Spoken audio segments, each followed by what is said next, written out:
안녕하십니까. 하이투자증권에서 지주회사를 담당하고 있는 이상원 부장입니다. 이번 시간에는 내년도 지주회사 전망, 그 다음에 지주사 핵심 포인트, 그 다음에 이제 지주사 유망 종목, 그런 순서대로 말씀드리겠습니다.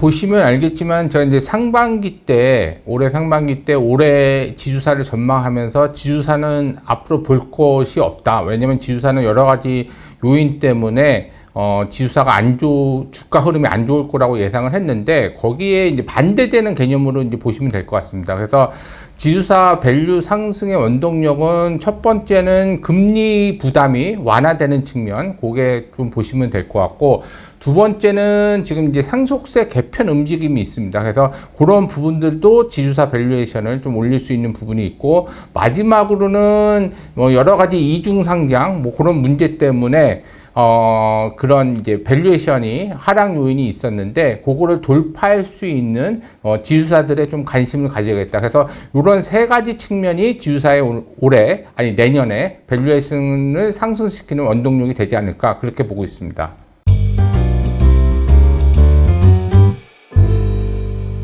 최근 금리 추이를 보시면, 특히 이제 대표적으로 미국의 10년물 국채 금리를 보시면은 지금 어제도 하락을 했고 계속 하락 추세에 있습니다. 10월 달에 정확히 미국 10년물 국채 금리가 5%를 두 번이나 터치를 하고 계속 높은 수준에 유지됐었는데, 11월 14일 날 미국에서 CPI를 발표하면서 CPI가 생각했던 것보다, 소비자 물가 지수가 생각했던 것보다 낮게 나오면서 그때부터 본격적으로 10년물 국채 금리가 빠지면서 지금은 한 4.1% 수준에 와 있습니다. 이게 왜 중요하냐면, 지주사 같은 경우에는 여러 가지 자회사를 두고 있기 때문에 이 자회사 관점에서도 여러 가지 투자들이 많습니다. 그래서 좋게 말하면은 다다익선이 될 수 있고, 나쁘게 말하면은 가지 많은 나무에 바람잡나 없다, 그런 속담이 있을 수 있습니다. 그래서 후자 쪽으로 금리가 많이 상승하게 되면은 당연히 투자에 대한 비용이 올라가고 재무 구조도 악화될 수 있을 수 있기 때문에, 그런 부분들이 반영하면서 지주사가 주가가 안 좋을 수 있는데, 최근에 나타난 현상을 보면은 10년물 국채 금리가 내려가고 있고, 그 다음에 또 하나 중요한 거는 최근에 유가가 많이 하락을 하고 있습니다. 그래서 어제 같은 경우에는 이제 80불도 깨져서 70 몇 불에 거래가 되고 있는데, 중요한 건 뭐냐면은 또 소비자 물가 지수의 상당 부분에 영향을 미치는 게 에너지 가격입니다. 그렇기 때문에 유가가 많이 빠지게 되면은 당연히 금리에 대한 하락 요인이 될 수 있기 때문에, 그런 부분들에서는 지주사한테 여러 가지 영향을 미칠 수 있다. 그래서 내년부터 주요하게 보실 거는, 금리가 하락하면서 이자 비용의 부담이 완화되고, 그 다음에 재무 구조도 개선될 수 있는 그런 지주사들의 자회사들이 많이 나올 수 있기 때문에, 그런 부분에 초점을 맞춰주셔야 된다, 그렇게 보시면 될 것 같습니다.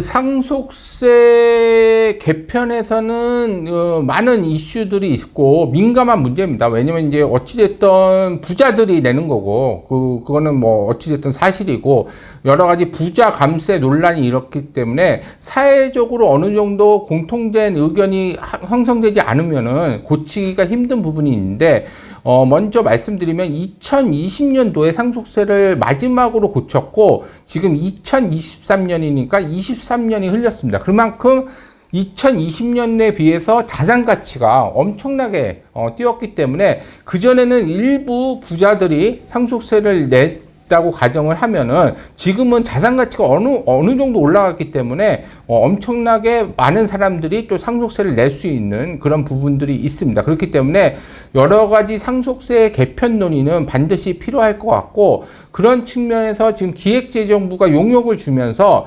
지금은 유산세 제도인데 유산취득세 제도로 바꾸기 위한 용역을 줬습니다. 그래서 유산세 제도는 지금과 같이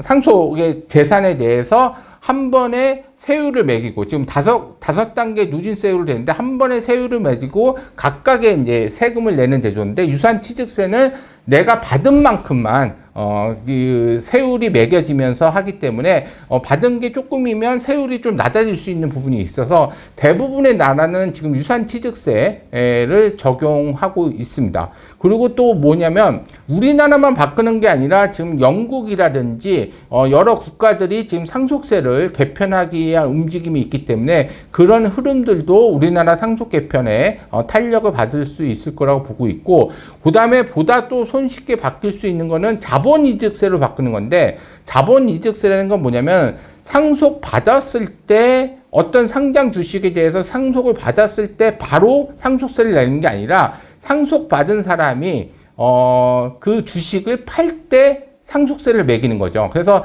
상당 부분의 스웨덴 같은 경우는 상속세를 폐지하면서 자본이득세를 전환했듯이 여러 가지 나라에서 지금 이제 상속세를 자본이득세로 바꾸려고 하고 있습니다. 그래서 우리나라도 상장 주식에 대해서 이런 상속세가 있기 때문에 코리안 디스카운트 요인이 있는 건 분명히 맞습니다. 왜냐면 상속세를 낮추기 위해서 주가를 인위적으로 하락한다든지 아니면 주가의 상승 요령이 별로 없다든지 그런 부분들이 있기 때문에 이런 것들을 고치기 위해서는 자본이득세로 바꾸게 되면은 특히 지주사 관점에서는 여러 자회사들을 가지고 있고 또 지주사 관점에서도 이런 상속세 개편에 가장 큰 수혜를 받을 거라고 보고 있습니다.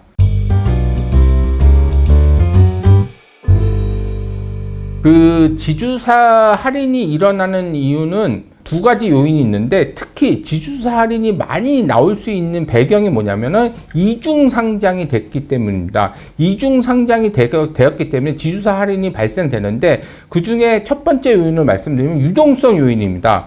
예를 들어서 지금 두산의 자회사로 두산 로보티스가 상장이 되어 있는데, 당연히 로봇에 대한 성장성이 있으면 두산 로봇을 사면 되지, 굳이 두산 로보티스의 모회사는 유동성 측면에서는 살 필요가 없거든요. 그러니까 한정된 돈을 가지고 있는 투자자들이 한정된 곳에서 로봇에 대한 성장성을 보면 그런 유동성 측면에서는 당연히 두산 로봇을 사는 게 맞지, 두산은 이제 유동성 측면에서 약해질 수 있다. 그래서 이런 지주사 할인이 첫 번째는 이런 요인 때문에 발생이 되는 거고, 그래서 두산 로봇이 상장하기 전에 비상장 상태일 때는 로봇의 성장성이 있고 비상장 회사는 못 사기 때문에 당연히 두산의 주가가 올라가는 거고, 상장한 이후에는 두산 로봇이 올라가고 두산 주가는 또 반대로 빠지는 현상이 있습니다. 그렇기 때문에 그런 유동성에 대해서의 지주사 할인이 분명히 들어가는 부분이 있고,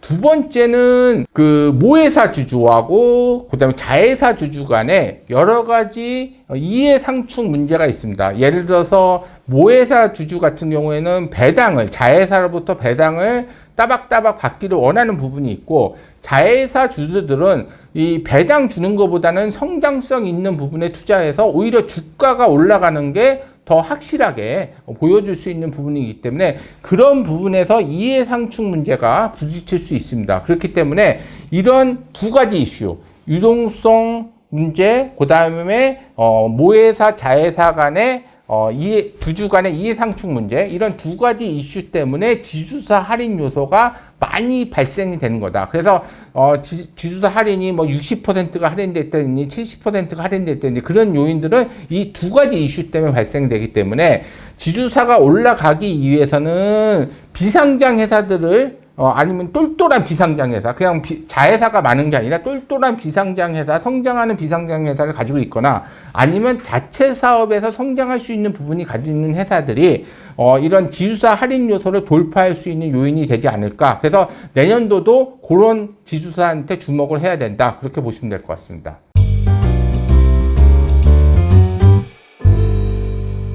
제가 리포트 쓰면서 내년도 유망 종목으로 4대 천왕이라는 이제 단어를 썼습니다. 얘는 내년도에 또 용의 해고, 그렇기 때문에 4대 천왕에서 제 종목을 뽑은 게 이제 삼성물산, 그 다음에 SK, 그 다음에 CJ, LS, 그렇게 4종목을 뽑았고, 먼저 이제 삼성물산부터 투자 포인트에 대해서 말씀드리겠습니다. 삼성물산 같은 경우에는 이제 올해 2월 달에 자사주가 13% 가지고 있는데 이 13%에 대해서 5년 동안, 향후 5년 동안 단계별로 소각을 한다고 발표를 했습니다. 그래서 내년 1월 달 정도에 이사회에서 뭐 13% 중에서 뭐 8%를 소각할 수도 있고 아니면 뭐 3%를 소각할 수도 있고 이제 그거에 대해서 발표를 할 겁니다. 그렇지만은 그런 부분들이 시작이 되면은 제가 이제 말씀드리고 싶은 거는 뭐냐면은 자사주 소각도 할 거고 그 다음에 뭐 자사주 매입이라든지 그런 것들도 왜냐면 이제 어느 정도 주주 환원 정책의 발판을 마련해서 이런 것들을 계획하고 있기 때문에 향후 다음번에는 뭘 할까 또 생각하면 보면은 자사주 매입도 가능하기 때문에 주주 환원 정책의 기반을 마련하면서 이제 본격적으로 좀 가시화될 수 있는 해가 내년도가 아닐까 그런 측면에서 삼성물산이 첫 번째 포인트고 두 번째 포인트는 아까 제가 말씀드렸듯이 비상장 회사 아니면 자체 사업의 성장성인데 자체 사업 같은 경우에는 건설 부분이 있습니다. 특히 건설 부분 중에서 지금 이제 수주 받을 게 뭐냐면 네온시티 관련해서 수주인데 지금 많이 네온시티 관련해서 수주를 받을 거라고 뭐 계속 회자되고 했는데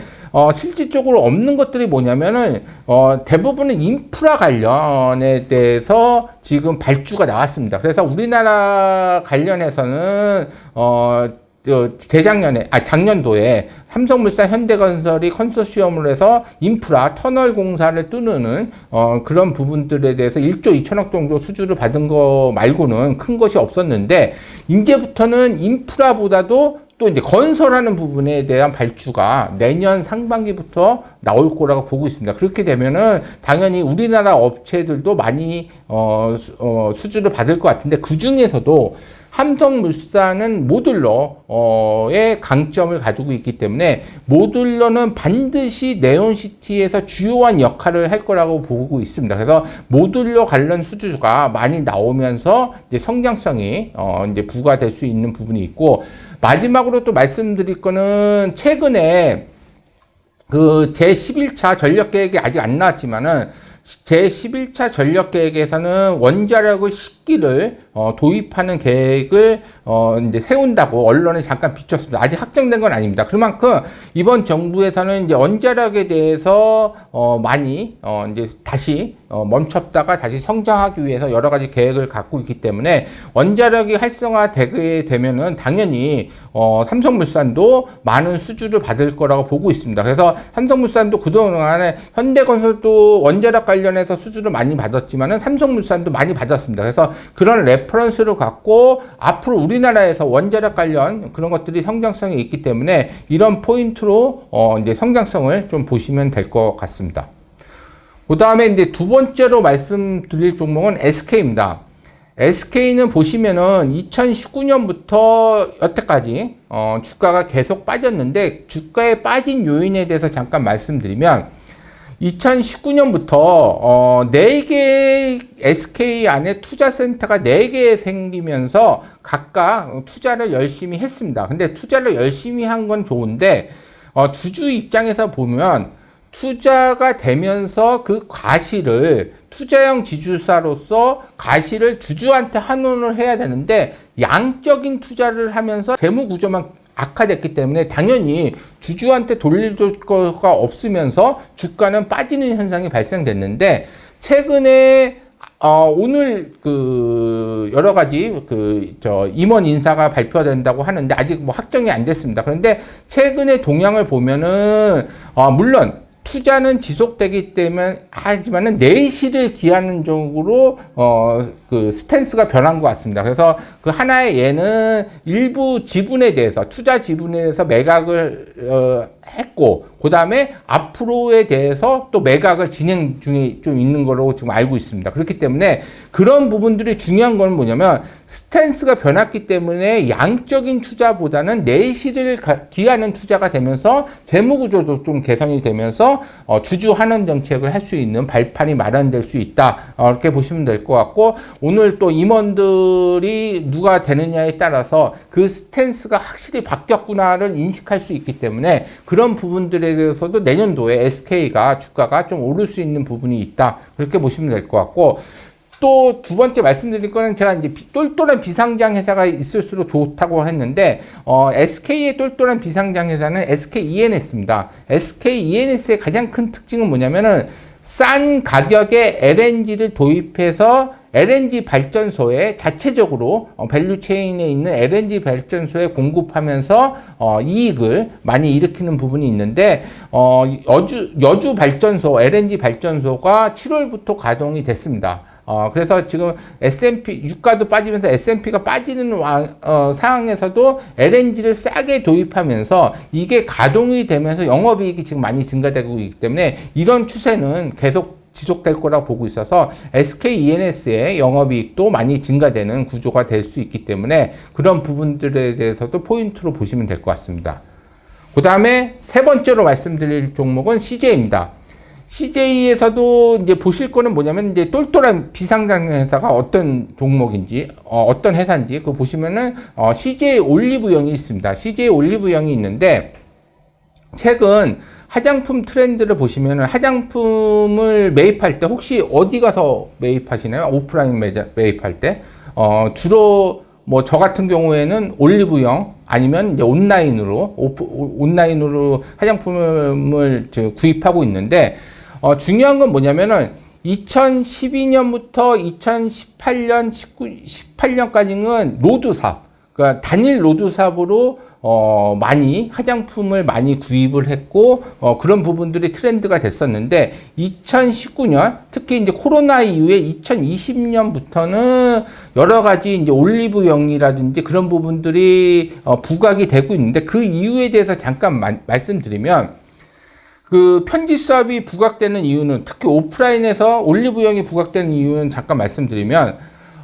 화장품의 소비 트렌드가 빨리 바뀌었습니다. 그러니까 새롭고 좀 가성비에 맞게 가격도 좀 낮으면서 새로운 부분들이 트렌드가 많이 바뀌면서 올리브영에서 단일 브랜드가 아니라 편지샵 위주로 그런 것들을 많이 이제 끌어오면서 그걸 하니까 이 부분에 대해서 올리브영이 부각이 되는 부분이 있고, 두 번째는 뭐냐면 코로나 이후에 2020년, 2021년 동안 그 H&B라고 하죠. 이제 올리브영 스타일을 H&B가 많이 망했습니다.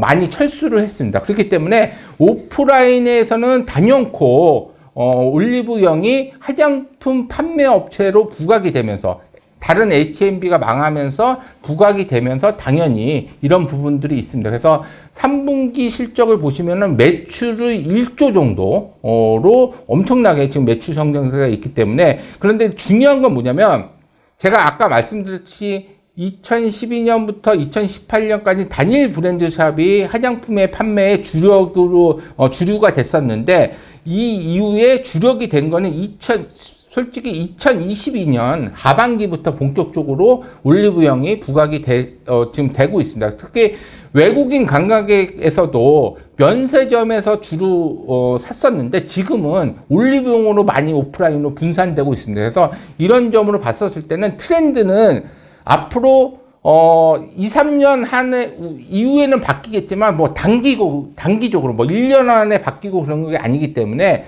뭐 2, 3년 후에는 제가 모르겠지만은 지금 부분에서는 계속 매출 성장성이 있는 부분이 분명히 있기 때문에 이런 부분들에서 주목하시면은 CJ 올리브영이 단연코 화장품 오프라인의 유통 채널로 부각이 되면서 매출이 성장되면서 이런 비상장 회사의 밸류에이션이 가치가 올라가면서 CJ 가치도 올라갈 수 있는 부분이 있다. 이렇게 보시면 될 것 같습니다. 그 다음에 이제 마지막으로 LS에 대해서 말씀드리겠습니다. LS 같은 경우도 이제 똘똘한 비상장 회사가 두 개 있는데, 첫 번째는 LS 전선입니다. LS 전선은 여러 가지 전선유를 만들지만은 특히 해저 케이블을 만드는데, 해저 케이블 시장은 그전에는 많이 부각이 안 됐는데 최근 들어서 많이 부각되는 건 뭐냐면 해상 풍력이 많이 성장을 하고 있습니다.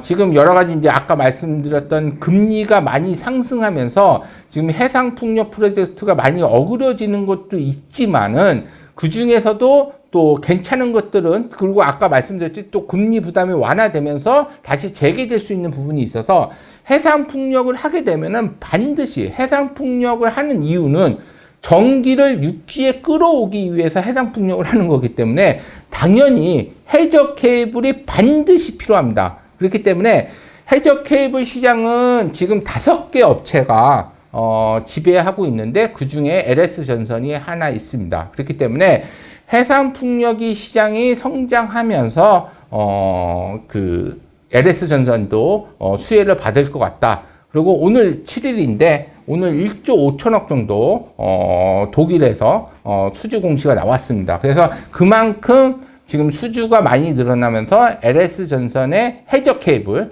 해상풍력 성장에 따른 해저 케이블에 대한 수혜가 있을 것이다. 그렇게 보시면 될 것 같고, 내년도에는 미국, 그 다음에 유럽, 그 다음에 대만 등등에서도 이제 해저 케이블에 대한 신규 수주가 많이 나올 수 있다. 그러면서 수혜를 받을 수 있다. 그렇게 보시면 될 것 같고, 두 번째 포인트는 LSMMM입니다. LSMMM의 옛날 이름은 LS 니꼬동 제런이었는데 일본의 니꼬동 제런에서 지분을 사오면서 지금 100% 자회사로 LSMMM으로 이름을 바뀐 회사인데, 이 회사는 주로 하는 일이 동제련을 하는 업체입니다. 우리나라에서 유일한 업체고요. 전 세계 규모로는 단일 규모, 합병 규모가 아니라 단일 규모는 2, 3위 하는 업체이기 때문에 엄청나게 큰 회사입니다. 그렇기 때문에 동제련을 이 기반으로 해서 지금 하려는 한 사업이 뭐냐면은 2차전지 소재 산업 쪽으로 진출하는 겁니다. 그래서 항산 니켈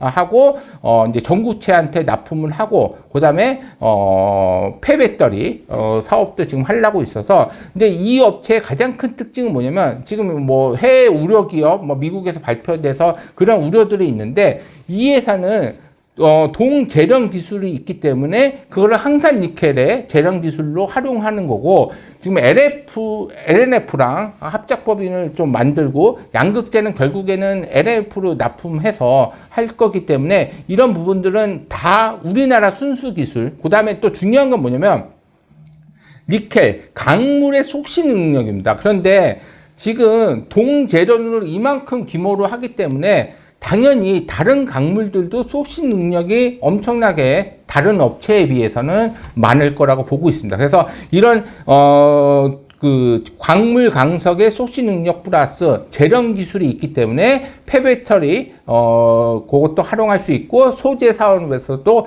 어느 업체보다도 더 잘할 수 있는 능력이 있기 때문에 LSMM의 2차전지 소재 업체로서 거듭나는 것도 한 가지 포인트라고 보시면 될 것 같습니다. 이상으로 제가 지주사에 대한 내년도 배경하고 투자 포인트 말씀드렸고, 이제 종목들에 대한 투자 포인트 말씀드렸습니다. 그래서 내년도에도 여태까지 지주사들이 재미없는 종목으로 됐었는데, 내년도에는 확실한 이제 수익률이 얻을 수 있는 그런 지주사가 됐으면 좋겠습니다. 고맙습니다.